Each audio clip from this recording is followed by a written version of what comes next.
बिस्मिल्लाहिर्रहमानिर्रहीम। Next point of discussion is point number 96। Vascularity of the lungs हमें क्लैनिकुलर phase के अंदर नजर आती है। लंग्स की वेस्कुलरिटी हमें कैनालिकुलर फेज के अंदर नजर आती है। जो टर्मिनल ब्रोंकियोल होता है ना, उसके अंदर कार्टिलेजेस भी नहीं होते हैं। जो टर्मिनल ब्रोंकियोल था उसके अंदर कोई म्यूकस ग्लैंड भी नहीं थे और टर्मिनल ब्रोंकियोल के अंदर क्लारा सेल्स प्रेजेंट होते हैं। और टर्मिनल ब्रोंकियोल को कार्टिलेज ना होने की वजह से हम डिफरेंशिएट करते हैं ट्रेकिया से। ट्रेकिया के अंदर हमने पढ़े थे रिंग शेप कार्टिलेज प्रेजेंट होते हैं, लेकिन जो टर्मिनल ब्रोंकियोल होता है उसके अंदर कार्टिलेज प्रेजेंट नहीं होते हैं। जो लिपिड बायलेयर होती है ना सेल मेम्ब्रेन की, वो हाईली सॉल्युबल होती है कार्बन डाइऑक्साइड के लिए भी और ऑक्सीजन के लिए भी। क्योंकि जो लिपिड बायलेयर होती है ना, जो कार्बन डाइऑक्साइड और ऑक्सीजन होती है, एक तो ये स्मॉल मॉलिक्यूल्स होते हैं और साथ ही नॉन पोलर मॉलिक्यूल्स होते हैं, तो ईजिली सॉल्युबल हो जाते हैं लिपिड बायलेयर के अंदर और ये रेडली क्रॉस कर देते हैं मेम्ब्रेन्स को। क्योंकि जो स्मॉल और अनचार्ज मॉलिक्यूल्स होते हैं वही लिपिड बायलेयर से ट्रांसमिट हो सकते हैं, या फिर जो लिपिड सॉल्युबल मॉलिक्यूल्स होंगे वो लिपिड बायलेयर से ईजिली जो उसके अंदर सॉल्युबल होते हैं या फिर क्रॉस कर सकते हैं उसको। तो जो कार्बन डाइऑक्साइड और ऑक्सीजन होती हैं ये हाईली सॉल्युबल होती हैं क्योंकि ये स्मॉल नॉन पोलर मॉलिक्यूल्स होती हैं। अब जो ऑक्सीजन डिसोसिएशन कर्व होती है वो राइट साइड पे चली जाती है जब पीएच डिक्रीज करती है। राइट फर्स्ट शिफ्ट जब होती है ऑक्सीजन डिसोसिएशन कर्व की, तो सब कुछ ज़्यादा होता है, टेम्परेचर वगैरह ज़्यादा हो जाता है, लेकिन पीएच होती है वो डिक्रीज़ कर जाती है, एसिडिटी इंक्रीज़ कर जाती है, हाइड्रोजन आयन भी ज़्यादा हो जाते हैं। पार्शियल प्रेशर ऑफ ऑक्सीजन जो होता है वो डिक्रीज़ कर जाता है हाइपोक्सिया के अंदर। Positive feedback mechanism child birth के अंदर होता है। कंप्लाइंस को हम डिफाइन करते हैं कि जो वॉल्यूम चेंज होता है जब per unit change in pressure होता है। जब प्रेशर चेंज होगा तो साथ जो वॉल्यूम चेंज हो रहा होता है उसको हम कंप्लाइंस कहते हैं। कंप्लाइंस इंक्रीज़ कर जाती है एम्फीसीमा वाले पेशेंट्स के अंदर, और एजिंग के साथ कंप्लाइंस इंक्रीज़ कर जाती है लंग की। कंप्लाइंस जो होती है ना, वो वॉल्यूम चेंज हो रहा होता है जब per unit change in pressure होता है। वॉल्यूम चेंज होता है जब per unit change in pressure, तो उसको हम कंप्लाइंस कहते हैं। कंप्लाइंस एम्फीसीमा वाले पेशेंट्स के अंदर या एजिंग के अंदर इंक्रीज़ कर जाती है, और कंप्लाइंस डिक्रीज़ कर जाती है जब लंग की फाइब्रोसिस हो जाएगी, नमूनिया होगा, एक्यूट रेस्पिरेटरी डिस्ट्रेस सिंड्रोम होगा या पल्मोनरी एडिमा होगा। एंजियोटेंसिन 2 एक्टिवेट होता है लंग्स के अंदर, और सेरोटोनिन हमने पढ़ा था कि इनएक्टिवेट हो रहा था लंग्स के अंदर। सेरोटोनिन जो होता है वो इनएक्टिवेट हो जाता है लंग्स के अंदर, एंजियोटेंसिन 2 एक्टिवेट होता है लंग्स के अंदर। एंजियोटेंसिन 2 एक्टिवेट हो जाता है लंग्स के अंदर क्योंकि एंजियोटेंसिन 1 जो होता है ना वो इसकी इनएक्टिव फॉर्म होती है, और लंग्स के अंदर जो एंजियोटेंसिन 1 होता है वो एंजियोटेंसिन 2 के अंदर कन्वर्ट हो जाता है क्योंकि, और लंग्स के अंदर एंजियोटेंसिन 2 एंजियोटेंसिनोजन होती है जो कि एंजियोटेंसिन 1 को एंजियोटेंसिन 2 के अंदर कन्वर्ट कर देती है। और जो ब्रेडिकाइनिन होता है वो भी आपके लंग्स से प्रोड्यूस होता है और ये डक्टस आर्टेरियोसिस के ऊपर एक्ट करता है। टॉर प्रेशर का यूनिट होता है। ब्रोंकोस्कोपी आपने की, जो पहला स्ट्रक्चर हमें नजर आता है कैरेना से आगे, that is upper lobe bronchus. ठीक है, जाहिर सी बात है अपर लोब ब्रोंकस हमें नजर आएगा जब आप कैरेना से आगे ब्रोंकस को देखोगे ब्रोंकोस्कोपी के ऊपर। इंस्पिरेटरी रैम्प सिग्नल्स जो हमारे डॉर्सल रेस्पिरेटरी न्यूरॉन से प्रोड्यूस हो रहे होते हैं, इनका रेट इंक्रीज़ कर जाता है जब इम्पल्सेस आती है pneumotaxic centre in the pons से। जो पॉन्स के अंदर नीमोटैक्सिक सेंटर होता है, जब वहाँ से सिग्नल्स आते हैं तो इंस्पिरेटरी रैम्प सिग्नल जो है वो इंक्रीज़ कर जाते हैं। सिंगल ब्रेथ नाइट्रोजन टेस्ट से हम एनाटॉमिकल डेड स्पेस को मेजर करते हैं। लोअर एयर वेज की जो नंबर ऑफ डिवीजन होती हैं वो 23 हैं। Partial pressure of oxygen fetus के अंदर कम होता है, ऑक्सीजन के लेवल्स होते हैं फीटस के अंदर कम होते हैं, मदर के अंदर ज़्यादा होते हैं। एरोसोल का साइज़ जो हमारे एल्वुलाई को रीच करता है ना वो 0.5 से कम होता है। अब एक प्रीटर्म बेबी था, उसका वेट 2.3 kg था, तो उसका टाइडल वॉल्यूम जो है ना वो 14 ml होगा। क्योंकि जो प्रीटर्म बेबी होते हैं उनका जो 4 to 6 ml per kg tidal volume होता है, और एक नॉर्मल एडल्ट के अंदर हमने पढ़ा था कि जो टाइडल वॉल्यूम होता है वो 500 ml होता है। तो प्रीटर्म बेबी जो होगा उसके अंदर जो टाइडल वॉल्यूम होता है, एडल्ट्स का जो टाइडल वॉल्यूम होता है वो 800 ml होता है, और अगर प्री मेच्योर बच्चा होगा जिसका 2.3 kg वेट है तो 4 to 6 ml उसका टाइडल वॉल्यूम होगा, तो 14 ml उसका टाइडल वॉल्यूम होगा। लंग कंप्लाइंस इंक्रीज़ कर जाती है ओल्ड एज के अंदर, और एम्फीसीमा के अंदर भी लंग की कंप्लाइंस ज़्यादा हो रही थी। एम्फीसीमा के अंदर भी और ओल्ड एज दोनों में लंग की कंप्लाइंस ज़्यादा हो जाती है। और एल्वुलर वेंटिलेशन का यहाँ पे फॉर्मूला पूछा हुआ है कि जो एल्वुलर वेंटिलेशन होती है ना वो इक्वल होती है वाइटल कैपेसिटी में से आप डेड स्पेस को माइनस कर दोगे और रेस्पिरेटरी रेट से मल्टीप्लाई कर दोगे। तो वाइटल कैपेसिटी उसकी दी हुई थी 350 ml है, डेड स्पेस उसकी 100 ml है, तो हमने 250 आ जाएगा, उसको मल्टीप्लाई कर देंगे रेस्पिरेटरी रेट के साथ जो कि 18 होता है, तो हमारे पास आ जाएगी कि उसकी जो एल्वुलर वेंटिलेशन है वो 4.5 लीटर या 4500 ml पर मिनट है। टी कॉन्फिगरेशन जब होती है हीमोग्लोबिन की, जो टॉट हीमोग्लोबिन होती है उसके लिए उसकी ऑक्सीजन के लिए एफिनिटी कम होती है, और जो एल्वुलर कैपिलरी सरफेस एरिया होता है वो डायरेक्टली प्रोपोर्शनल होता है डिफ्यूजन के। डिफ्यूजन जो होती है ना वो एरिया के ऊपर डायरेक्टली डिपेंड करती है और इन्वर्सली प्रोपोर्शनल होती है थिकनेस के साथ। ठीक है, अगर तो पार्शियल प्रेशर का डिफरेंस ज़्यादा होगा तो भी डिफ्यूजन ज़्यादा होगी, और डिफ्यूजन इनडायरेक्टली डिपेंडेंट होती है थिकनेस के ऊपर। मतलब अगर थिकनेस ज़्यादा होगी तो डिफ्यूजन कम होगी, डिफ्यूजन ज़्यादा होगी तो थिकनेस कम होगी। रिस्पिरेटरी सेंटर मेडुला के अंदर लोकेटेड होता है। वाइटल कैपेसिटी 80% से कम होती है रिस्ट्रिक्टिव लंग डिजीज़ के अंदर। रिस्ट्रिक्टिव लंग डिजीज़ के अंदर जो वाइटल कैपेसिटी होती है वो 80% से कम हो जाती है। और ऑब्स्ट्रक्टिव लंग डिजीज़ के अंदर FEV1 FEVC डिक्रीज़ कर रही थी, और एजमा के अंदर FEV1 और FEVC डिक्रीज़ करती है, और रिस्पायरेटरी सेंटर मेडुला के अंदर प्रेजेंट होता है। अब हम रिवाइज करते हैं, जो वैस्कुलैरिटी है लंग की वो हमें कैनालिकुलर फेज के अंदर मिलती है। टर्मिनल ब्रोंक्यूल के अंदर कार्टिलेज नहीं होता है, और यही चीज़ इसको डिफरेंशिएट करती है ट्रेकिया से। और टर्मिनल ब्रोंक्यूल के अंदर म्यूकस ग्लैंड्स भी नहीं होते हैं, क्लारा सेल प्रेजेंट होते हैं। लिपिड बायलेयर के अंदर जो हाईली सॉल्युबल होती है वो कार्बन डाइऑक्साइड भी होती है और ऑक्सीजन भी होती है। Oxygen dissociation curve right side पे शिफ्ट करती है जब pH डिक्रीज करती है। Partial pressure of oxygen decrease कर जाता है हाइपोक्सिया के अंदर। चाइल्ड बर्थ के अंदर पॉजिटिव फीडबैक मैकेनिज्म होता है। कंप्लायंस का मतलब होता है कि आपका जो चेंज हो रहा है वॉल्यूम के अंदर पर चेंज इन प्रेशर के अंदर। लंग कंप्लायंस इंक्रीज कर जाती है एम्फीसीमा में और ओल्ड एज के अंदर। एंजियोटेंसिन 2 लंग्स के अंदर एक्टिवेट होता है। ब्रेडिकाइनिन लंग से रिलीज होता है और रेक्टस आर्टेरियोसिस के ऊपर एक्ट करता है। टॉर प्रेशर का यूनिट होता है। ब्रोंकोस्कोपी जब हम करते हैं तो कैरेना के बाद जो हमें सबसे पहली चीज़ नजर आती है that is upper lobe bronchus. Inspiratory ramp signals increase कर जाते हैं pneumotaxic centre in the pons से जब सिग्नल्स आएंगे। इंस्पिरेटरी रैम सिग्नल जो आपके डॉर्सल रिस्पायरेटरी न्यूरॉन से बन रहे हैं वो ज़्यादा हो जाते हैं जब pneumotaxic centre in the pons से सिग्नल्स आते हैं। सिंगल ब्रेथ नाइट्रोजन टेस्ट हम करते हैं एनाटॉमिकल डेड स्पेस के लिए। नंबर ऑफ डिवीजन जो लोअर एयरवे के अंदर होती हैं वो 23 होती हैं। Partial pressure of oxygen fetus के अंदर कम होता है as compare to the mother. Aerosol जो हमारे एल्वुला को रीच करता है वो 0.5 से कम होता है उसका साइज़। बेबी अगर 2.3 kg और प्री टर्म बेबी है तो उसका जो टाइडल वॉल्यूम होगा वो 14 ml होगा। लंग कंप्लायंस इंक्रीज कर जाती है ओल्ड एज के अंदर। एल्वुलर वेंटिलेशन का फॉर्मूला होता है कि आप वाइटल कैपेसिटी में से डेड स्पेस को माइनस करते हो और मल्टीप्लाई कर देते हो रिस्पायरेटरी रेट के साथ। वाइटल कैपेसिटी में से डेड स्पेस को माइनस करेंगे और मल्टीप्लाई कर देंगे रिस्पायरेटरी रेट के साथ। जो टॉट हीमोग्लोबिन होती है उसकी ऑक्सीजन के लिए एफिनिटी डिक्रीज कर जाती है। डिफ्यूजन डायरेक्टली प्रोपोर्शनल होती है एल्वेओलर कैपिलरी सरफेस एरिया के या सरफेस एरिया के डायरेक्टली प्रोपोर्शनल होती है डिफ्यूजन। और पार्शियल प्रेशर का डिफरेंस जितना ज़्यादा होगा उतनी ज़्यादा डिफ्यूजन कैपेसिटी होगी और थिकनेस से इन्वर्सली रिलेटेड होती है। और डिफ्यूजन कैपेसिटी पॉलीसाइथीमिया के अंदर इंक्रीज कर जाती है। डिफ्यूजन कैपेसिटी ज़्यादा हो जाती है पॉलीसाइथीमिया के अंदर। रिस्पायरेटरी सेंटर्स मेडुला के अंदर प्रेजेंट होते हैं और वाइटल कैपेसिटी 80% से कम होती है रिस्ट्रिक्टिव लंग डिजीज़ में। वाइटल कैपेसिटी 80% से कम हो जाती है रिस्ट्रिक्टिव लंग डिजीज़ के अंदर। और मेडुलरी जो रिस्पायरेटरी सेंटर होता है मेडुला के अंदर लोकेटेड होता है। एल्वुलर कोलैप्स नहीं करते हैं क्योंकि एल्वुलर के अंदर सर्फेक्टेंट प्रेजेंट होता है और रेजिडुअल वॉल्यूम की वजह से लंग कोलैप्स नहीं करते हैं। रेजिडुअल वॉल्यूम प्रिवेंट करता है लंग्स के कोलैप्स को और एल्वुलर प्रिवेंट करते हैं एल्वुलर की वजह से। एल्वुलर कोलैप्स नहीं करते हैं सर्फेक्टेंट की वजह से क्योंकि एल्वुलर के अंदर सर्फेक्टेंट प्रेजेंट होता है। टर्मिनल ब्रोंक्यूल्स के अंदर क्लारा सेल्स प्रेजेंट होते हैं। टर्मिनल ब्रोंक्यूल्स के अंदर एब्सेंट होते हैं म्यूकस ग्लैंड्स और टर्मिनल ब्रोंक्यूल्स के अंदर कार्टिलेज भी एब्सेंट होता है। यही चीज़ इसको डिफरेंशिएट करती है ट्रेकिया से। नॉर्मल टाइडल वॉल्यूम एक्सपायर करने के बाद जो हमारे लंग्स के अंदर कैपेसिटी रह जाती है उसे हम फंक्शनल रेजिडुअल कैपेसिटी कहते हैं। टाइडल वॉल्यूम में नॉर्मल एक्सपायरेशन के बाद जो हमारे लंग के अंदर कैपेसिटी रह जाती है that is functional residual capacity. या नॉर्मल एक्सपायरेशन के बाद या नॉर्मल टाइडल वॉल्यूम को एक्सपायर करने के बाद जो कैपेसिटी रह जाएगी that is functional residual capacity. FEV1 और FEVC नॉर्मली जो होती है ना 0.8% या 80% होती है। गोबलेट सेल्स हमारे conducting zone of the lungs के अंदर प्रेजेंट होते हैं। गोबलेट सेल्स होते हैं ना वो टर्शरी ब्रोंकस तक या ब्रोंकाई तक प्रेजेंट होते हैं। एल्वुलर वेंटिलेशन का फॉर्मूला जो होता है ना इसमें आप टाइडल वॉल्यूम में से डेड स्पेस को माइनस करोगे और मल्टीप्लाई कर दोगे रिस्पायरेटरी रेट के साथ। या फिर जो आपकी वाइटल कैपेसिटी थी उसमें से आप डेड स्पेस को माइनस कर रहे थे और मल्टीप्लाई कर रहे थे रिस्पायरेटरी रेट के साथ। जो नॉर्मल डेड स्पेस होती है 150 ml होती है। हाफ लाइफ कार्बोक्सी हीमोग्लोबिन की 100% ऑक्सीजन के ऊपर 40 to 80 मिनट्स होती है। अगर तो 100% आप ऑक्सीजन दोगे तो जो कार्बोक्सी हीमोग्लोबिन होगी उसकी हाफ लाइफ जो होती है 40 to 80 मिनट्स तक होती है। और अगर रूम एयर है, रूम एयर आप इंस्पायर कर रहे हो तो कार्बोक्सी हीमोग्लोबिन जो होती है 4 to 6 आवर्स तक इसकी हाफ लाइफ होती है। और अगर हाइपरबैरिक ऑक्सीजन देंगे, हाइपरबैरिक ऑक्सीजन के अंदर जो हाफ लाइफ होती है कार्बोक्सी हीमोग्लोबिन की वो 15 से 30 मिनट्स तक हो जाती है। मतलब जैसे जैसे आप ऑक्सीजन का कंटेंट ज़्यादा करोगे वैसे वैसे कार्बोक्सी हीमोग्लोबिन की जो हाफ लाइफ होती है वो डिक्रीज़ करती रहती है।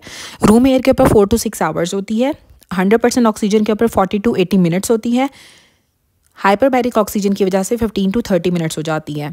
पेशेंट ने एक्सपायर किया है नॉर्मली लेकिन मैक्सिमम इंस्पिरेशन की है तो कौन से लंग वॉल्यूम में कैपेसिटी की तरफ हम जाएंगे। तो इंस्पिरेटरी कैपेसिटी क्या होती है जिसमें आप मैक्सिमम इंस्पायर कर सकते हो। तो इंस्पिरेशन मैक्सिमम होती है इंस्पिरेटरी रिजर्व वॉल्यूम और रेजिडुअल वॉल्यूम टाइडल वॉल्यूम को जब हम ऐड करते हैं तो हमारे पास इंस्पिरेटरी कैपेसिटी आ जाती है कि आप मैक्सिमम जितना इंस्पायर कर सकते हो दैट इज़ इंस्पिरेटरी कैपेसिटी। कि इंस्पायरेशन करने की आपकी कैपेसिटी इतनी है कि आप इतना वॉल्यूम जो है इंस्पायर कर सकते हो।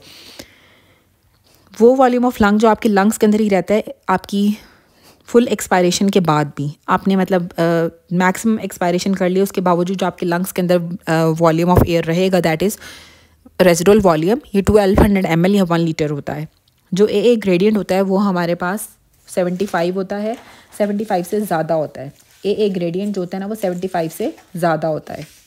हमने पढ़ा था कि जो नॉर्मल ए रेशियो होती है ना वो 0.8 होती है या 0.75 से ज़्यादा होती है। तो जो इसे कहते हैं एल्वुलर आर्टीरियोलर ऑक्सीजन ग्रेडियंट, ठीक है। एल्वुलर आर्टीरियोलर ग्रेडियंट जो होता है वो 75 से ज़्यादा होता है। एल्वुलर आर्टीरियोलर ग्रेडियंट जो होता है वो 75 से ज़्यादा होता है। डेड स्पेस शैलो ब्रीदिंग से अफेक्ट नहीं होती है। डेड स्पेस शैलो ब्रीदिंग से अफेक्ट नहीं होती है। शैलो ब्रीदिंग का या पैटर्न ऑफ ब्रीदिंग का कोई इफेक्ट नहीं होता है डेड स्पेस के ऊपर। और डेड स्पेस नॉर्मल जो होती है 150 ml होती है। जो नॉर्मल डेड स्पेस होती है ना वो 150 ml होती है। डेड स्पेस के अंदर वेंटिलेशन परफ्यूजन रेशियो ज़्यादा हो जाती है। डेड स्पेस से हमारी कंडीशनिंग ऑफ एयर होती है। डेड स्पेस का फंक्शन ये होता है कि हमारी इनहेल्ड एयर को ये कंडीशन करती है। शैलो ब्रीदिंग के अंदर चेंज नहीं होती है। पैटर्न ऑफ ब्रीदिंग का कोई इफेक्ट नहीं होता है डेड स्पेस के ऊपर। सिंगल ब्रेथ नाइट्रोजन टेस्ट हम करते हैं डेड स्पेस को मेजर करने के लिए। एनाटॉमिकल डेड स्पेस को मेजर करने के लिए हम सिंगल ब्रेथ नाइट्रोजन टेस्ट करते हैं। नॉर्मल इंडिविजुअल्स के अंदर physiological dead space anatomical dead space की इक्वल ही होती है। और जो फिजियोलॉजिकल डेड स्पेस होती है 150 ml होती है। नॉर्मल रेशियो 1:1 होती है फिजियोलॉजिकल डेड स्पेस की और एनाटॉमिकल डेड स्पेस की। नॉर्मल इंडिविजुअल्स के अंदर फिजियोलॉजिकल डेड स्पेस और एनाटॉमिकल डेड स्पेस इक्वल होती है। फिजियोलॉजिकल डेड स्पेस 150 ml होती है। Dead space conditioning of inhaled air करती है, इसका फंक्शन होता है। शैलो ब्रीदिंग के अंदर चेंज नहीं होती है और पैटर्न ऑफ ब्रीदिंग का कोई इफेक्ट नहीं होता है डेड स्पेस के ऊपर। सिंगल ब्रेथ नाइट्रोजन टेस्ट हम करते हैं जिससे हम डेड स्पेस को मेजर करते हैं। डेड स्पेस इंक्रीज कर जाती है हाइपोटेंशन के अंदर। जब ब्लड प्रेशर डिक्रीज करता है ना तो डेड स्पेस ज़्यादा हो जाती है। और एटिलैक्टेसिस वाले पेशेंट के अंदर और ट्रेकियोस्टमी वाले पेशेंट्स के अंदर डेड स्पेस डिक्रीज कर जाती है। ट्रेकियोस्टमी में एटिलैक्टेसिस के अंदर डेड स्पेस डिक्रीज कर जाती है और जब ब्लड प्रेशर लो होता है तो डेड स्पेस ज़्यादा हो जाती है। डेड स्पेस का ब्लड प्रेशर के साथ इन्वर्स रिलेशन है। एटिलैक्टेसिस और ट्रेकियोस्टमी वाले पेशेंट्स के अंदर डेड स्पेस डिक्रीज कर जाती है। Segment of the bronchus, segment of the lung जिसमें एक ब्रोंकस होगा साथ उसकी आर्टीरियल सप्लाई होगी, इसको हम ब्रोंकोपल्मोनरी सेगमेंट कहते हैं। ब्रोंकोपल्मोनरी सेगमेंट ऐसा सेगमेंट होता है जिसके अंदर आपका जो है ना वो एक ब्रोंकस होगा साथ आर्टीरियल सप्लाई होगी और जो टर्शरी ब्रोंकस था वो आपके ब्रोंकोपल्मोनरी सेगमेंट को इरेट कर रहा था। ऑक्सीहीमोग्लोबिन शिफ्ट जो होती है लेफ्ट के ऊपर चली जाती है, इसको हम हेल्डेन इफेक्ट करते हैं। जब आपकी लेफ्ट वर्ड शिफ्ट होगी तो हेल्डेन इफेक्ट होगा, जब राइट वर्ड शिफ्ट होगी तो बोहर्स इफेक्ट होगा। राइट बोहर के अंदर आ रहा है तो राइट वर्ड शिफ्ट के अंदर बोहर्स इफेक्ट होता है। ऑक्सीजन सैचुरेशन डिक्रीज कर जाती है लेकिन ऑक्सीजन टेंशन चेंज नहीं होगी कार्बन मोनोऑक्साइड की पॉइजनिंग के अंदर। जब कार्बन मोनोऑक्साइड की पॉइजनिंग होती है ना तो ऑक्सीजन सैचुरेशन तो डिक्रीज कर जाती है लेकिन ऑक्सीजन टेंशन के अंदर कोई चेंज नहीं आता है। सर्फेक्टेंट की डेफिशिएंसी की वजह से रिस्पिरेटरी डिस्ट्रेस सिंड्रोम डेवलप हो जाता है। पल्मोनरिक हाइपोक्सिक वेजोकंस्ट्रिक्शन। अच्छा, अब हाइपोक्सिक वेजोकंस्ट्रिक्शन जो है ना वो क्यों होती है? जब आपका partial pressure of oxygen decrease कर जाता है। लंग्स के अंदर ना वेसल्स कॉन्स्ट्रिक्ट कर जाती हैं जब partial pressure of oxygen decrease करेगा। और पल्मोनरी और सडन रिलीफ हुआ है रिस्पिरेटरी डिस्ट्रेस का ऑक्सीजन के साथ। आपने जो ना रिस्पिरेटरी डिस्ट्रेस था पेशेंट को, आपने उसको ऑक्सीजन दी। अब पेशेंट को ना एपनिया डेवलप हो गया। एपनिया क्यों डेवलप हुआ है? क्योंकि उसकी आर्टीरियल ऑक्सीजन ज़्यादा हो गई है। आर्टीरियल ऑक्सीजन ज़्यादा हो जाने की वजह से उसको एपनिया डेवलप हो गया जब आप एकदम से रिस्पिरेटरी डिस्ट्रेस को ऑक्सीजन से रिलीव करते हो। पेशेंट हॉस्पिटल के अंदर एडमिट हुआ है, उसको sudden shortness of breath develop हुई है तो उसको पल्मोनरी एम्बोलिज्म होगा। हमने पढ़ा था कि इसमें सडन सिम्टम्स आते हैं और पल्मोनरी एम्बोलिज्म के अंदर शॉर्टनेस ऑफ ब्रेथ स्टार्ट हो जाती है। और इसका मोस्ट कॉमन फीचर होता है कि क्लिनिकली साइलेंट होता है। पल्मोनरी एम्बोलिज्म के अंदर VQ रेशियो जो होती है वो इन्फिनिटी के इक्वल हो जाती है। VQ रेशियो या तो आपकी इंक्रीज कर जाएगी या फिर इन्फिनिटी हो जाती है और इसमें डेड स्पेस बन जाती है और जो आपकी जो alveolar partial pressure of oxygen होता है वो कार्बन डाइऑक्साइड के इक्वल हो जाता है। पेशेंट को एनीमिया है और partial pressure of oxygen decrease कर जाएगा तो हाइपोक्सिया होगा। अगर तो हमारे पास partial pressure of oxygen decrease किया हुआ है तो हाइपोक्सिया होगा, लेकिन अगर खाली एनीमिया होगा तो फिर उसको एनीमिक हाइपोक्सिया होगा। एक सोल्जर था वो सियाचिन पे पोस्ट हुआ था और अब उसको इमरजेंसी के अंदर आया। पहले वो पोस्टेड रहा है सियाचिन के अंदर, अब वो आया तो उसकी ना फिंगर्स के अंदर उसको नमनेस हो रही है, साथ उसको हेडेक बहुत ज़्यादा हो रहा है तो उसको सेकेंडरी पॉलीसाइथीमिया डेवलप हो गया। हाई एल्टीट्यूड के ऊपर सेकेंडरी पॉलीसाइथीमिया डेवलप हो जाता है कुछ महीनों के बाद, कुछ अरसे के बाद। और एपिक्स ऑफ द लंग्स के ऊपर जो वेंटिलेशन परफ्यूजन रेशियो होती है वो ज़्यादा हो जाती है। जो एपिक्स होती है ना लंग की जिसमें जोन 1 होता है उसका ब्लड फ्लो कम होता है और वेंटिलेशन उससे भी ज़्यादा कम होती है। ठीक है, तो वेंटिलेशन और ब्लड फ्लो कम होने की वजह से क्या होता है कि जो रेशियो होती है ना वो ज़्यादा हो जाती है। और 36 वीक्स ऑफ प्रेगनेंसी के अंदर फंक्शनल रेजिडुअल कैपेसिटी डिक्रीज कर जाती है।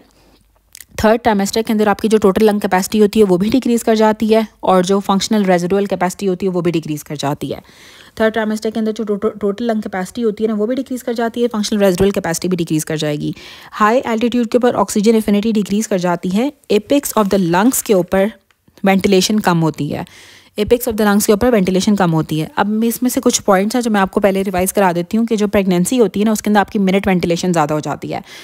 डिस्निया होता है प्रोजेस्टेरोन की वजह से, जो मिनट वेंटिलेशन होती है वो ज़्यादा हो जाती है और शॉर्टनेस ऑफ ब्रेथ स्टार्ट हो जाती है प्रेगनेंसी वाले पेशेंट्स को प्रोजेस्टेरोन की वजह से। ठीक है, प्रोजेस्टेरोन की वजह से जो है ना वो शॉर्टनेस ऑफ ब्रेथ हो जाती है, वेंटिलेशन ज़्यादा हो जाती है, कार्डिक आउटपुट ज़्यादा हो जाता है प्रेगनेंसी के अंदर, हार्ट रेट भी ज़्यादा हो जाता है और पेशेंट को एनीमिया डेवलप हो जाता है प्रेगनेंसी में, लेकिन वो फिजियोलॉजिकल होता है जिसमें आपका प्लाज्मा का वॉल्यूम ज़्यादा हो रहा होता है as compare to the RBCs। ठीक है, तो वो हाइपरकोगुलेबिलिटी डेवलप हो जाती है प्रेगनेंसी के अंदर ताकि ब्लड लॉस को प्रिवेंट कर सकें डिलीवरी के टाइम पे।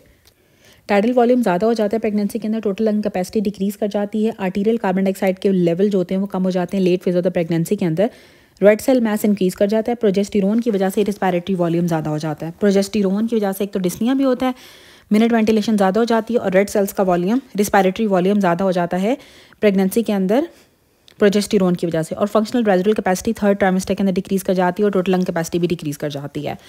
अब उसके बाद आता है कि जो कार्बन मोनोऑक्साइड की पॉइजनिंग होती है ना, इसमें एक तो ये डिफ्यूजन लिमिटेड गैस है, जो कार्बन मोनोऑक्साइड होती है ना वो डिफ्यूजन लिमिटेड गैस है, और एक ऑर्डरलेस गैस होती है जो कि फायर से, कार के एग्जॉस्ट से या फिर गैस हीटर से प्रोड्यूस होती है। कार्बन मोनोऑक्साइड की पॉइजनिंग के अंदर पेशेंट को सर में दर्द होगा, डिजनेस हो सकती है, मल्टीपल फैमिली मेम्बर्स इन्वॉल्व हो सकते हैं। विंटर्स के अंदर headache, dizziness, multiple family members involve हुए कार्बन मोनोऑक्साइड की पॉइजनिंग के अंदर, क्योंकि हीटर से या फिर गैस हीटर से या फिर कार एग्जॉस्ट से या फायर से कार्बन मोनोऑक्साइड प्रोड्यूस होती है। कार्बन मोनोऑक्साइड की पॉइजनिंग के अंदर हम MRI कराते हैं ब्रेन की, तो हमें बायलैटरल ग्लोबस पैलिडिस के लीजन मिलते हैं। इसके ट्रीटमेंट में हम 100% ऑक्सीजन या फिर हाइपरबैरिक ऑक्सीजन देते हैं। कार्बन मोनोऑक्साइड की पॉइजनिंग के अंदर लेफ्टवर्ड शिफ्ट हो जाता है क्योंकि ऑक्सीजन की एफिनिटी इसकी ज़्यादा होती है, तो ऑक्सीजन डिलीवरी नहीं होगी और लेफ्टवर्ड शिफ्ट हो जाती है कार्बन मोनोऑक्साइड की पॉइजनिंग के अंदर।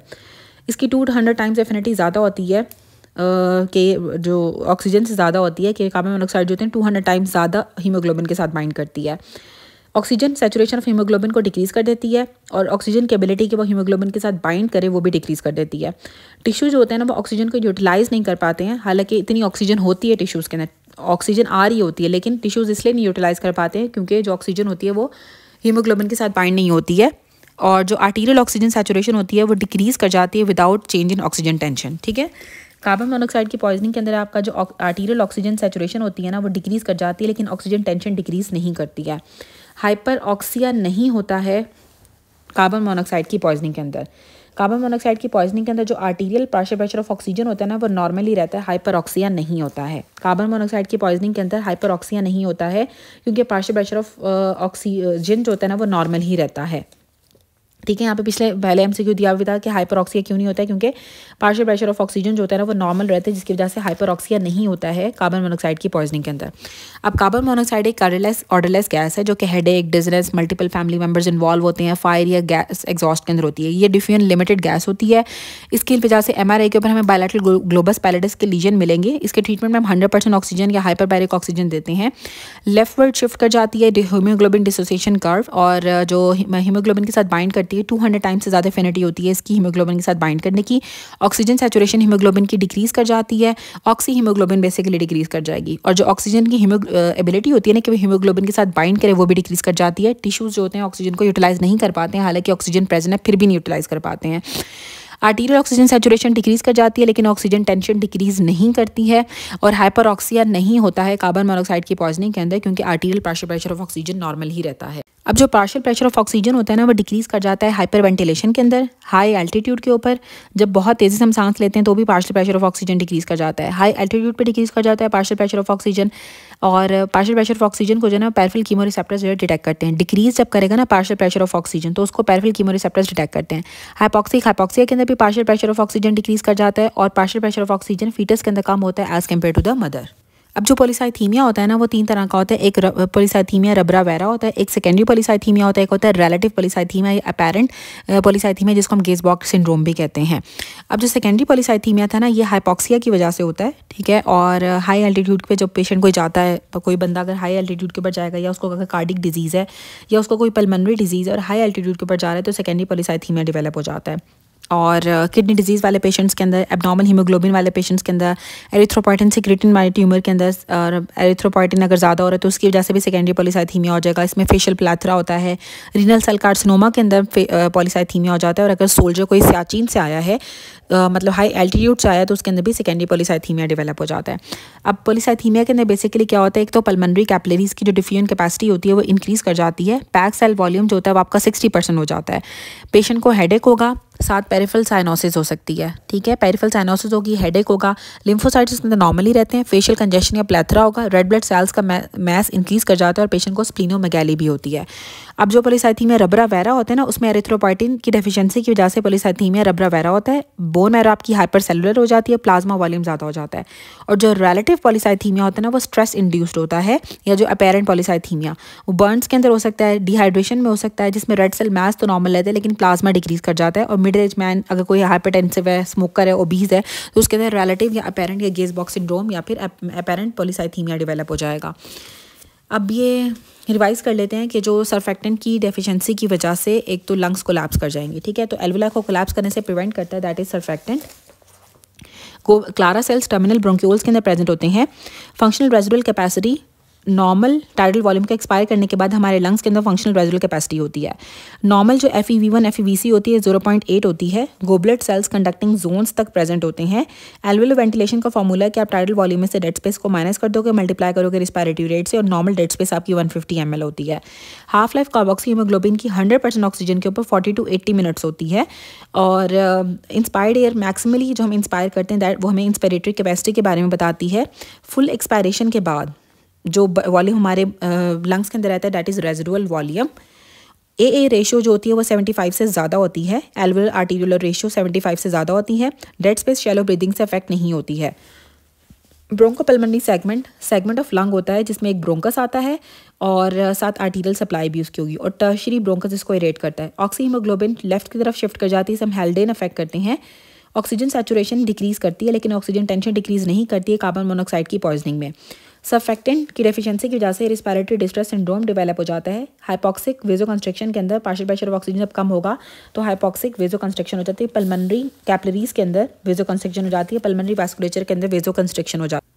रिस्पायरेटरी डिस्ट्रेस के अंदर जब हम ऑक्सीजन देते हैं तो आर्टीरियल ऑक्सीजन इंक्रीज़ कर जाती है और पल्मोनरी एम्बोलिज्म के अंदर सडन शॉर्टनेस ऑफ ब्रेथ होती है।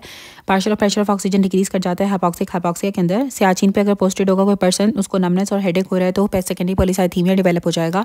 वेंटिलेशन परफिन रेशियो इंक्रीज़ कर जाती है एपिक्स ऑफ द लंग के ऊपर। फंक्शनल रेजिडुअल कैपेसिटी 36 वीक और प्रेगनेंसी के अंदर डिक्रीज़ कर जाती है और टोटल लंग कैपेसिटी भी डिक्रीज़ कर जाती है 36 वीक और प्रेगनेंसी के अंदर। और प्रोजेस्टेरोन की वजह से रिस्पायरेटरी वॉल्यूम ज़्यादा हो जाता है। हाई एल्टीट्यूड के ऊपर डिक्रीज ऑक्सीजन एफिनिटी होती है। एपिक्स ऑफ द लंग्स के ऊपर वेंटिलेशन डिक्रीज कर जाती है। जो नॉर्मल रिस्पायरेटरी ड्राइव होती है ना वो डिपेंड करती है partial pressure of carbon dioxide के ऊपर। जितना ज़्यादा partial pressure of carbon dioxide होगा उतनी ज़्यादा आपकी रिस्पायरेटरी ड्राइव होगी। Normal respiratory drive partial pressure of carbon dioxide के ऊपर करती है। कार्बन डाइऑक्साइड रैपिडली डिफ्यूज़ करती है एज कम्पेयर टू ऑक्सीजन क्योंकि इसका डिफ्यूजन कोफिशिएंट ज़्यादा होता है कार्बन डाइऑक्साइड का। सेगमेंटल ब्रोंकस इरेट करता है ब्रोंकोपल्मोनरी सेगमेंट्स को, या जो टर्शियरी ब्रोंकस होता है वो इरेट करता है ब्रोंकोपल्मोनरी सेगमेंट्स को। और ब्रोंकोपल्मोनरी सेगमेंट्स के अंदर ब्रोंकस आता है और साथ उसकी आर्टीरियल सप्लाई आती है। उसके बाद जो हेयरिंग ब्यूअर्ड रिफ्लेक्स होता है वो ओवर इन्फ्लेशन को प्रिवेंट करता है।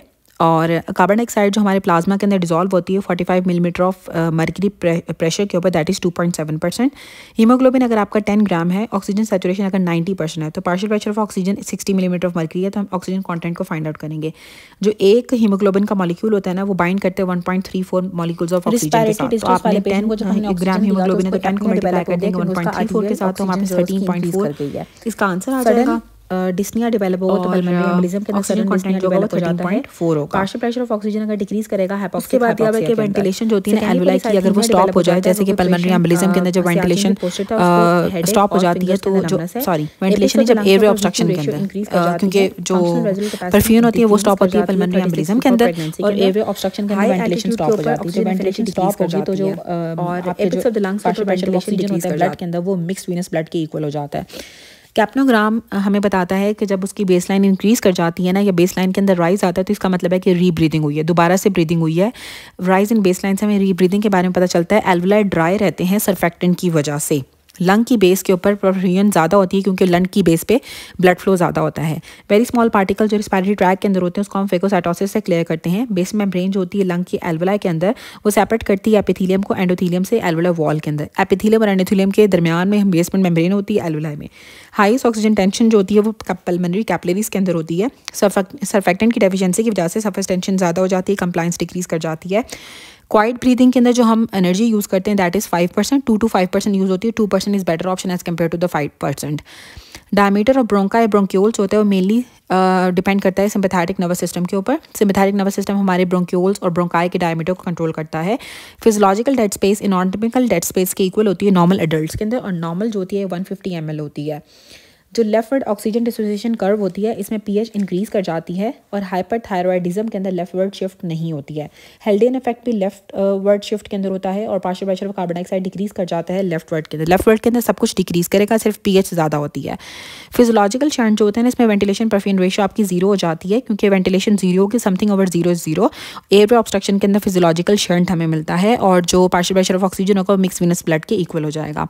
अब जो रिस्पायरेटरी जोन होता है ना जहाँ पे गैसेस एक्सचेंज होगा, ठीक है, वो एक्सटेंड करता है beyond the terminal bronchiole. Terminal bronchiole से आगे जो है ना रिस्पायरेटरी जोन होता है और जो टर्मिनल ब्रोंक्यूल था उसके अंदर म्यूकस ग्लैंड्स एब्सेंट थे, उसके अंदर कार्टिलेज भी एब्सेंट था और उसके अंदर क्लारा सेल्स प्रेजेंट थे। स्टर्नुअस एक्सरसाइज के अंदर रिस्पायरेटरी रेट ज़्यादा हो जाता है क्योंकि कार्बन डाइऑक्साइड का पार्शियल प्रेशर ज़्यादा हो जाता है। हमने पढ़ा था कि जो नॉर्मल रिस्पायरेटरी ड्राइव होती है ना वो partial pressure of carbon dioxide के ऊपर डिपेंड करती है। तो जब आप बहुत ज़्यादा एक्सरसाइज करोगे तो आपका रिस्पायरेटरी रेट ज़्यादा हो जाएगा क्योंकि partial pressure of carbon dioxide ज़्यादा हो जाता है। और एक्सरसाइज के दौरान हमारा जो वेंट्रल रिस्पायरेटरी सेंटर होता है वो भी एक्टिव हो जाता है क्योंकि उसमें हमें एक्टिव एक्सपायरेशन करनी पड़ती है। नॉर्मली एक्सपायरेशन जो होती है वो पैसिव होती है, लेकिन हमें एक्टिव एक्सपायरेशन की वजह से जो वेंट्रल रिस्पायरेटरी सेंटर होता है वो एक्टिवेट हो जाता है एक्सरसाइज के दौरान और रिस्पायरेटरी रेट को ज़्यादा कर देता है। पल्मोनरी आर्टीरियल प्रेशर जो होता है वो इंक्रीज़ कर जाता है मॉडरेट एक्सरसाइज के अंदर। पल्मोनरी आर्टरी का प्रेशर इंक्रीज़ कर जाता है मॉडरेट एक्सरसाइज के अंदर और हाई ऑक्सीजन टेंशन होती है पल्मोनरी कैपिलरीज के अंदर। स्टर्नस एक्सरसाइज के अंदर वेंटिलेशन इंक्रीज़ कर जाती है क्योंकि आपकी जो कोलैटरल स्टिमुलेशन होती है आपके हायर सेंटर्स की, जो हायर सेंटर्स होती है उनकी स्टिमुलेशन की वजह से स्टर्नस एक्सरसाइज के अंदर वेंटिलेशन ज़्यादा हो जाती है। जो partial pressure of oxygen decrease करता है या जो हाइपोक्सीमिया होता है वो सेंस होता है कैरोटिड बॉडी से और एओर्टिक बॉडी से, जो हमारे पेरिफेरल कीमोरिसेप्टर्स होते हैं। और वेंटिलेशन परफ्यूजन रेशियो नॉर्मल से कम होती है शंट के अंदर। शंट के अंदर वेंटिलेशन परफ्यूजन रेशियो जो होती है वो डिक्रीज़ कर जाती है। 3000 फीट के ऊपर जो बैरोमेट्रिक प्रेशर होगा वो 226 होता है। अब जो नॉर्मल रिस्पायरेटरी ड्राइव होती है partial pressure of carbon dioxide के ऊपर डिपेंड करती है। कार्बन डाइऑक्साइड डिफ्यूज़ करती है रैपिडली ऑक्सीजन से क्योंकि इसका डिफ्यूजन कोएफिशिएंट ज़्यादा होता है। सेगमेंटल ब्रोंकस इरेट करता है ब्रोंकोपल्मोनरी सेगमेंट को। हेयरिंग ब्रो रिफ्लेक्स से ओवर इन्फ्लेशन को हम प्रिवेंट कर सकते हैं। कार्बन डाइऑक्साइड जो 45 मिलीमीटर मर्क्यूरी के ऊपर डिजॉल्व होती है प्लाज्मा में दैट इज़ 2.7%। अगर हीमोग्लोबिन 10 होगी तो ऑक्सीजन कंटेंट हम फाइंड करते हैं कि 10 को मल्टीप्लाई कर देंगे 1.34 से तो 13 ऑक्सीजन कंटेंट होगा। वेंटिलेशन जब स्टॉप हो जाती है तो पार्शियल प्रेशर ऑफ ऑक्सीजन जो ब्लड के अंदर होता है वो मिक्स वीनस ब्लड के इक्वल हो जाता है। कैप्नोग्राम की जब बेस लाइन इंक्रीज़ करती है तो इससे हमें पता चलता है कि रीब्रीदिंग को डेमोन्स्ट्रेट करती है जो राइज इन बेस लाइन होगी। एल्वुलाई ड्राई रहते हैं सर्फेक्टेंट की वजह से। लंग का बेस जो होती है उसकी परफ्यूजन ज़्यादा होती है और वेंटिलेशन भी ज़्यादा होती है क्योंकि ब्लड फ्लो ज़्यादा होती है लंग की बेस के ऊपर। Very small particles respiratory track से क्लियर होते हैं फेगोसाइटोसिस के थ्रू। बेस मेम्ब्रेन सेपरेट करती है एपिथेलियम और एंडोथेलियम को। हाईएस्ट ऑक्सीजन टेंशन होती है पल्मोनरी कैपिलरीज के अंदर। सर्फेक्टेंट लंग की कंप्लायंस को इंक्रीज़ करता है और सरफेस टेंशन को डिक्रीज़ करता है। सरफेस टेंशन को इंक्रीज़ करता है। डेफिशिएंसी ऑफ सर्फेक्टेंट की वजह से सरफेस टेंशन इंक्रीज़ हो जाती है और लंग की कंप्लायंस डिक्रीज़ कर जाती है। क्वाइट ब्रीथिंग के अंदर हम 5% एनर्जी को यूज़ करते हैं ब्रोंकाई ब्रोंक्यूल्स का diameter under the influence of sympathetic nervous system control होता है। Physiological dead space anatomical dead space की इक्वल हो जाती है नॉर्मल एडल्ट्स के अंदर। लेफ्टवर्ड शिफ्ट होती है ऑक्सीजन डिसोसिएशन कर्व की, जब आपकी पीएच इंक्रीज़ करेगी फीटल हीमोग्लोबिन के अंदर भी, और जो टेम्परेचर फॉल करता है। लेकिन हाइपरथायरॉयडिज्म के अंदर लेफ्टवर्ड शिफ्ट नहीं होती है। फिजियोलॉजिकल शंट होता है जब आपका वीक्यू रेशियो 0 हो जाती है। रिस्पायरेटरी जोन जो गैस एक्सचेंज होता है beyond terminal bronchiole, respiratory zone होता है जहाँ पे गैसेस एक्सचेंज होगा जो टर्मिनल ब्रोंक्यूल से आगे होता है। टर्मिनल ब्रोंक्यूल से आगे रिस्पायरेटरी जोन होता है जहाँ पे गैसेस एक्सचेंज होगा। स्टर्नुअस एक्सरसाइज के दौरान रिस्पायरेटरी रेट ज़्यादा हो जाता है क्योंकि partial pressure of carbon dioxide increase कर जाता है। एक तो कार्बन डाइऑक्साइड जल्दी से डिफ्यूज़ करती है क्योंकि इसका डिफ्यूजन कोफिशिएंट ज़्यादा होता है। रिस्पायरेटरी ड्राइव भी कार्बन डाइऑक्साइड के ऊपर डिपेंड करती है, और स्टर्नुअस एक्सरसाइज के अंदर रिस्पायरेटरी रेट ज़्यादा हो जाता है, वो भी कार्बन डाइऑक्साइड के ज़्यादा हो जाने की वजह से होता है। पल्मोनरी आर्टरी का प्रेशर ज़्यादा हो जाता है मॉडरेट एक्सरसाइज के अंदर, और पल्मोनरी कैपिलरीज की हाई ऑक्सीजन टेंशन होती है। स्टर्नुअस एक्सरसाइज के अंदर वेंटिलेशन ज़्यादा हो जाती है क्योंकि कोलैटरली स्टिमुलेशन होती है फ्रॉम हार्ट सेंटर्स। ठीक है, कोलैटरल स्टिमुलेशन होती है हार्ट सेंटर से, जिसकी वजह से स्टर्नुअस एक्सरसाइज के अंदर वेंटिलेशन इंक्रीज़ कर जाती है कि आपके हार्ट सेंटर से स्टिमुलेशन होगी और साथ कोलैटरल सर्कुलेशन। स्टर्नुअस एक्सरसाइज के अंदर वेंटिलेशन ज़्यादा हो जाएगी क्योंकि कोलैटरल स्टिमुलेशन होती है हार्ट सेंटर से।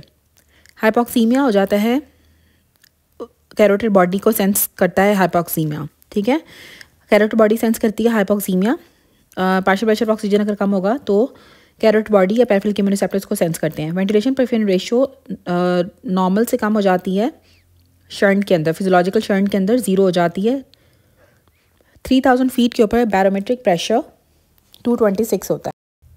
हाइपॉक्सिक वेजोकंस्ट्रिक्शन होती है जब आपका partial pressure of carbon oxygen कम हो जाएगा। जब पार्शियल प्रेशर ऑफ ऑक्सीजन कम हो जाता है तो हमारे लंग्स की जो वेसल्स होती हैं वो कॉन्स्ट्रिक्ट कर जाती हैं, हाइपॉक्सिक वेजोकंस्ट्रिक्शन हो जाती है। डेड स्पेस इंक्रीज़ कर जाती है जब ब्लड प्रेशर लो होगा। ब्लड प्रेशर और डेड स्पेस का इन्वर्स रिलेशन होता है। जब ब्लड प्रेशर डिक्रीज़ करता है तो डेड स्पेस ज़्यादा हो जाती है। ब्लड प्रेशर का और डेड स्पेस का जो होता है वो इन्वर्स रिलेशन है। तो हाइपोटेंशन के अंदर डेड स्पेस इंक्रीज़ कर जाती है। फिजियोलॉजिकल डेड स्पेस 150 ml होती है, और जो नॉर्मल रेशियो होती है फिजियोलॉजिकल एनाटॉमिकल डेड स्पेस की, दैट इज़ 1:1। नॉर्मली जो होती है ना, नॉर्मल इंडिविजुअल्स के अंदर फिजियोलॉजिकल डेड स्पेस ही एनाटॉमिकल डेड स्पेस होती है। ऑक्सीजन डिसोसिएशन कर्व जो होती है वो सिग्मॉइड शेप की होती है, और जो मायोग्लोबिन डिसोसिएशन कर्व होती है वो हाइपरबॉलिक शेप की होती है। हेयरिंग पीरियड रिफ्लेक्स जो होते हैं ना वो इनहिबिट करता है हमारे डॉर्सल न्यूरॉन्स को सेंट्रल इंस्पायरेशन के। हमने पढ़ा था कि जो डॉर्सल न्यूरॉन थे ना वो हमारे इंस्पिरेशन को मेंटेन कर रहे थे, और हेयरिंग पीरियड रिफ्लेक्स होते हैं ना वो ओवर इन्फ्लेशन को प्रिवेंट करता है, इसीलिए ये इनहिबिट करता है dorsal neurons of the central inspiration को। राइटवर्ड शिफ्ट के अंदर P50 जो है ना वो 26 से ज़्यादा होता है, और लेफ्टवर्ड शिफ्ट के अंदर P50 जो 26 से कम होगा। अब राइटवर्ड शिफ्ट में हमने पढ़ा था कि सब कुछ ज़्यादा होता है, सिर्फ pH कम होती है, तो जो P50 होगा वो भी 26 से ज़्यादा होगा। नॉर्मल जो P50 की वैल्यू होती है वो 26 होती है। जब हीमोग्लोबिन ज़्यादा होता है और हीमोग्लोबिन ऑक्सीजन एफिनिटी इंक्रीज़ हो जाती है, ऑक्सीजन डिसोसिएशन कर्व जो होती है वो लेफ्ट के ऊपर मूव करती है, तो P50 जो होता है ना वो 26 से कम होगा। ठीक है, लेफ़्ट साइड के ऊपर। और जब हीमोग्लोबिन ऑक्सीजन एफिनिटी डिक्रीज़ करती है, जब आपकी राइटवर्ड शिफ्ट होती है, तो P50 जो होता है वो 26 से ज़्यादा होगा। यहाँ पे सिर्फ 35 था, P60 25 से ज़्यादा होता है, इसलिए हमने 35 को चूज़ किया कि जो P50 होता है वो 26 से ज़्यादा होता है राइटवर्ड शिफ्ट के अंदर। थर्ड ट्राइमेस्टर प्रेगनेंसी के अंदर टोटल लंग कैपेसिटी डिक्रीज़ कर जाती है, और फंक्शनल रेजिडुअल कैपेसिटी भी डिक्रीज़ कर जाती है। फंक्शनल रेजिडुअल कैपेसिटी भी डिक्रीज़ कर जाती है, और कार्बन डाइऑक्साइड के लेवल्स भी डिक्रीज़ कर जाते हैं। पार्शियल प्रेशर आपका आर्टीरियल जो कार्बन डाइऑक्साइड होती है वो भी डिक्रीज़ कर जाती है। फंक्शनल रेजिडुअल कैपेसिटी भी डिक्रीज़ कर जाती है, टोटल लंग कैपेसिटी भी डिक्रीज़ कर जाती है, और रिस्पायरेटरी वॉल्यूम ज़्यादा हो जाता है, टाइडल वॉल्यूम ज़्यादा हो जाता है प्रोजेस्टेरोन की वजह से। ठीक है, टाइडल वॉल्यूम आपका ज़्यादा हो जाएगा, रिस्पायरेटरी वॉल्यूम ज़्यादा हो जाएगा, टाइडल वॉल्यूम ज़्यादा हो जाता है प्रोजेस्टेरोन की वजह से। अब हीमोग्लोबिन जो होती है ना वो 50% सैचुरेटेड होती है जब ऑक्सीजन 26 मिलीमीटर ऑफ मर्करी की होगी। ठीक है, अगर तो प्रेशर अगर आपका है 26 या 25 मिलीमीटर मर्करी, तो 50% हीमोग्लोबिन सैचुरेटेड होती है ऑक्सीजन से। जब 40 मिलीमीटर ऑफ मर्करी प्रेशर होता है, पार्शियल प्रेशर ऑफ ऑक्सीजन अगर आपका 40 होगा, PO2 अगर आपका 40 होगा, PO2 अगर आपका 25 होगा, ठीक है, तो हीमोग्लोबिन जो होती है 50% सैचुरेटेड होती है। जब पार्शियल प्रेशर ऑफ ऑक्सीजन आपका 40 मिलीमीटर ऑफ मर्करी होता है, तो हीमोग्लोबिन जो होती है वो 75% सैचुरेटेड होती है, और जब partial pressure of oxygen 100 millimetre of mercury होता है तो 100% सैचुरेटेड होती है हीमोग्लोबिन। तो पार्शियल प्रेशर ऑफ ऑक्सीजन अगर 25 होगा तो हीमोग्लोबिन 50% सैचुरेटेड होगी। अगर partial pressure of oxygen 40 millimetre of mercury होगा तो हीमोग्लोबिन 75% सैचुरेटेड होगी। और अगर partial pressure of oxygen 100 millimetre of mercury होगा तो 100% हीमोग्लोबिन सैचुरेटेड होती है। प्री टर्म बेबी था, 22.3 kg उसका वेट है। टाइडल वॉल्यूम उसका 14 होगा क्योंकि 4 to 6 ml per kg होता है। आइसोटोनिक एक्सरसाइज के अंदर ऑक्सीजन कंजप्शन जो होती है रिस्पायरेटरी मसल से 5% ऑक्सीजन को यूटिलाइज करते हैं जब आप आइसोटोनिक एक्सरसाइज कर रहे होते हो। मसल ऑफ फोर्सफुल एक्सपायरेशन जो होते हैं वो एब्डोमिनल मसल्स होते हैं जिसमें आपका इंटरनल इंटरकॉस्टल मसल और रेक्टस एब्डोमिनस मसल आता है। और फोर्सफुल इंस्पिरेशन के मसल हमने पढ़े थे कि सेरेटस एंटीरियर था, स्टर्नोक्लेडोमास्टॉइड मसल था, साइड डायफ्राम भी होता है और एक्सटर्नल इंटरकॉस्टल मसल भी होता है। अब जो क्वाइट इंस्पायरेशन हो, जो नॉर्मल इंस्पायरेशन हो रही होती है ना, अब उसके अंदर हमारा डायफ्राम आता है और एक्सटर्नल इंटरकॉस्टल मसल आता है। ठीक है। अब जो फोर्स इंस्पायरेशन होती है जिसमें आप जो है ना जोर से सांस लेते हो, जिसमें स्टर्नोक्लेडोमास्टॉइड मसल आता है, सेरेटस एंटीरियर आता है और स्क्लैनिस एंटीरियर आता है। 3S आते हैं जो कि फोर्स इंस्पायरेशन कराते हैं। जो क्वाइट एक्सपायरेशन होती है ना वो पैसिव होती है, वो elastic recoil of the lung की वजह से होती है। ठीक है। क्वाइट एक्सपायरेशन जो होती है ना वो पैसिव होती है, इलास्टिक रिकॉइल की वजह से होती है। और जो फोर्स इंस्पायरेशन थी वो स्टर्नोक्लेडोमास्टॉइड मसल, सेरेटस एंटीरियर और स्क्लैनिस एंटीरियर की वजह से हो रही है। फोर्स एक्सपायरेशन के अंदर इंटरनल इंटरकॉस्टल मसल या फिर आपके एब्डोमिनल मसल्स इन्वॉल्व होते हैं। और जो एसेसरी मसल होते हैं एक्सपायरेशन के, उसमें आपका external oblique muscle, rectus abdominis muscle आता है। एक्सटर्नल इंटरकॉस्टल मसल जो होता है ना वो क्वाइट इंस्पिरेशन के अंदर भी यूज़ होता है as well as forceful inspiration के अंदर भी यूज़ होता है। रोड ट्रैफिक एक्सीडेंट के बाद सर्वाइकल रीजन के ऊपर उसको इंजरी हुई है, ठीक है, तो उसकी डिफिकल्टी इन ब्रीदिंग हो गई है, तो उसके डायफ्राम का डैमेज होगा क्योंकि डायफ्राम को फ्रेनिक नर्व सप्लाई करती है और उसकी C3, 4, 5 उसकी वैल्यू होती है। तो अगर सर्वाइकल रीजन की डैमेज हो जाए उसको ब्रीदिंग में डिफिकल्टी हो रही है तो इसका मतलब उसका डायफ्राम डैमेज होगा। रोड ट्रैफिक एक्सीडेंट के बाद पेशेंट को फोर्सफुल एक्सपायरेशन कर रहे हैं, एब्डोमेन जो रिस्पायरेशन के साथ मूव करता है that is external oblique muscle, क्योंकि जो फोर्सफुल एक्सपायरेशन होती है उसके अंदर एक्सटर्नल ऑब्लिक मसल भी इन्वॉल्व होता है। वर्टिकल डायमीटर इंक्रीज हो जाता है डायफ्राम से और जो एंटीरियर पोस्टीरियर डायमीटर होता है वो एक्सटर्नल कॉस्टल मसल से इंक्रीज करता है और साथ इसको इंटरनल इनरमोस्ट इंटरकॉस्टल मसल्स ने भी असिस्ट किया हुआ होता है। जो ट्रांसवर्स डायमीटर होगा ना वो आपके चेस्ट के मसल से होगा जिसमें आपके एक्सटर्नल इंटरकॉस्टल मसल्स आते हैं, इंटरनल इंटरकॉस्टल या फिर इनरमोस्ट इंटरकॉस्टल मसल आता है। और जो वर्टिकल डायमीटर होता है वो डायफ्राम से इंक्रीज करता है। जो बेस्ट होस्ट डिफेंस होता है एल्वुलाई के अंदर वो मैक्रोफेजेस होते हैं। एल्वुलर मैक्रोफेजेस आपके बेस्ट होस्ट डिफेंस हैं एल्वुलाई के अंदर। अब एक वही पेशेंट था, बेड रिडन था, उसको डीवीटी हुई, चेस्ट पेन हुआ, उसको शॉर्टनेस ऑफ ब्रेथ हो गई, तो वेंटिलेशन परफ्यूजन मिसमैच होगा, उसको पल्मोनरी एम्बोलिज्म डेवलप हो गया। हाईएस्ट ऑक्सीजन सैचुरेशन फीटस के अंदर जो होती है वो अम्बिलिकल वेन के अंदर होती है। जो हाईएस्ट ऑक्सीजन सैचुरेशन होती है ना वो अम्बिलिकल वेन के अंदर होती है। और हमने पढ़ी थी कि जो हाईएस्ट ऑक्सीजन टेंशन होती है वो पल्मोनरी कैपिलरीज के अंदर होती है। मैक्सिमम ऑक्सीजन जो होती है वो पल्मोनरी कैपिलरीज के अंदर होती है और जो हाईएस्ट ऑक्सीजन टेंशन होती है वो भी पल्मोनरी कैपिलरीज के अंदर होती है। और जो लोएस्ट ऑक्सीजन होती है वो पल्मोनरी आर्टरी के अंदर, सुपियर वेना कैवा के अंदर और अम्बिलिकल आर्टरीज के अंदर होती है। और जो हाईएस्ट ऑक्सीजन सैचुरेशन होती है वो अम्बिलिकल वेन के अंदर होती है। अगर सैचुरेशन की बात होगी ना तो सैचुरेशन सबसे ज़्यादा ऑक्सीजन की अम्बिलिकल वेन के अंदर होती है। नॉर्मल कंडीशंस के अंदर जो पल्मोनरी ब्लड फ्लो होता है और जो वीनस रिटर्न होता है वो इक्वल होते हैं। वीनस रिटर्न और पल्मोनरी ब्लड फ्लो इक्वल होते हैं नॉर्मल कंडीशंस के अंदर। लास्ट ट्राइमेस्टर प्रेगनेंसी के अंदर कार्बन डाइऑक्साइड के लेवल डिक्रीज़ कर जाते हैं, फंक्शनल रेजिडुअल कैपेसिटी भी डिक्रीज़ कर जाती है और जो टोटल लंग कैपेसिटी होती है वो भी डिक्रीज़ कर जाती है और कार्बन डाइऑक्साइड भी डिक्रीज़ कर जाती है, आर्टीरियल कार्बन डाइऑक्साइड भी डिक्रीज़ कर जाती है और टाइडल वॉल्यूम ज़्यादा हो जाता है, ये रिस्पायरेटरी वॉल्यूम ज़्यादा हो जाता है प्रोजेस्टेरोन की वजह से। रोड ट्रैफिक एक्सीडेंट के बाद पेशेंट की एक्सपायरेशन डिक्रीज़ हो गई है तो डैमेज होगा इंटरनल इंटरकॉस्ट मसल का, क्योंकि एक्सपायरेशन डिक्रीज़ हो गई है, उससे फोर्सफुल एक्सपायरेशन नहीं हो रही। तो फोर्सफुल एक्सपायरेशन का मसल जो होता है वो इंटरनल इंटरकॉस्टल मसल होता है, तो इंटरनल इंटरकॉस्टल मसल उसका डैमेज होगा। लंग कंप्लाइंस डिक्रीज़ कर जाती है जब लंग वॉल्यूम डिक्रीज़ करता है। लंग कंप्लाइंस डिक्रीज़ कर जाती है जब लंग वॉल्यूम डिक्रीज़ करता है। अब जो हाइपॉक्सिक वेजोकंस्ट्रिक्शन थी उसमें partial pressure of oxygen decrease कर जाता है। डेड स्पेस इनवर्स रिलेशन होता है इसका ब्लड प्रेशर के साथ, तो हाइपोटेंशन के अंदर डेड स्पेस ज़्यादा हो जाती है। फिजियोलॉजिकल डेड स्पेस 150 ml होती है। फिजियोलॉजिकल और एनाटॉमिकल डेड स्पेस की रेशियो 1:1 होती है। Oxygen dissociation curve sigmoid shape की होती है। हेयरिंग ब्रेयर रिफ्लेक्स होता है, उसके अंदर आपके डॉर्सल न्यूरॉन्स होते हैं ना, सेंट्रल रेस्पिरेशन को इनको इनहिबिट करता है और ओवर इन्फ्लेशन को प्रिवेंट करता है।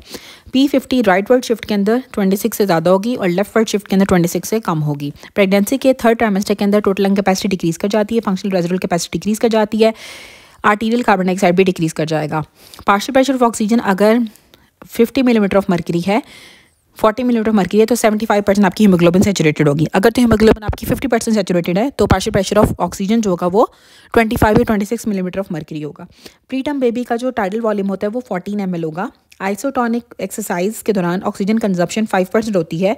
फोर्सफुल एक्सपायरेशन एब्डोमिनल मसल से होती है, जिसमें आपका इंटरनल इंटरकॉस्टल मसल आता है, और फोर्सफुल इंस्पिरेशन के अंदर 3C आते हैं, सेरेटस एंटीरियर मसल्स, क्लैनिस एंटीरियर मसल और sternocleidomastoid muscle, along with the diaphragm and external intercostal muscle. Best host defence जो होता है वो एल्वुलर मैक्रोफेज होते हैं। पल्मोनरी एम्बोलिज्म के अंदर वेंटिलेशन परफ्यूजन मिसमैच हो जाता है, और वेंटिलेशन परफ्यूजन मिसमैच होगा, इन्फिनिटी हो जाएगी, वेंटिलेशन परफ्यूजन की डेड स्पेस डेवलप हो जाती है। हाईएस्ट ऑक्सीजन सैचुरेशन जो होती है फीटल सर्कुलेशन के अंदर हमें मिलती है अम्बिलिकल वेन में, और मैक्सिमम ऑक्सीजन नॉर्मल कंडीशंस के अंदर पल्मोनरी ब्लड फ्लो और वीनस रिटर्न इक्वल होते हैं। लास्ट सेमेस्टर प्रेगनेंसी के अंदर कार्बन डाइऑक्साइड डिक्रीज कर जाती है। अगर एक्सपायरेशन डिक्रीज हो रही है रोड ट्रैफिक एक्सीडेंट के बाद, तो आपका जो इंटरनल इंटरकॉस्टल मसल है वो डैमेज होगा, क्योंकि internal intercostal is a muscle of forceful expiration. Lung compliance decrease कर जाती है जब लंग वॉल्यूम डिक्रीज करता है।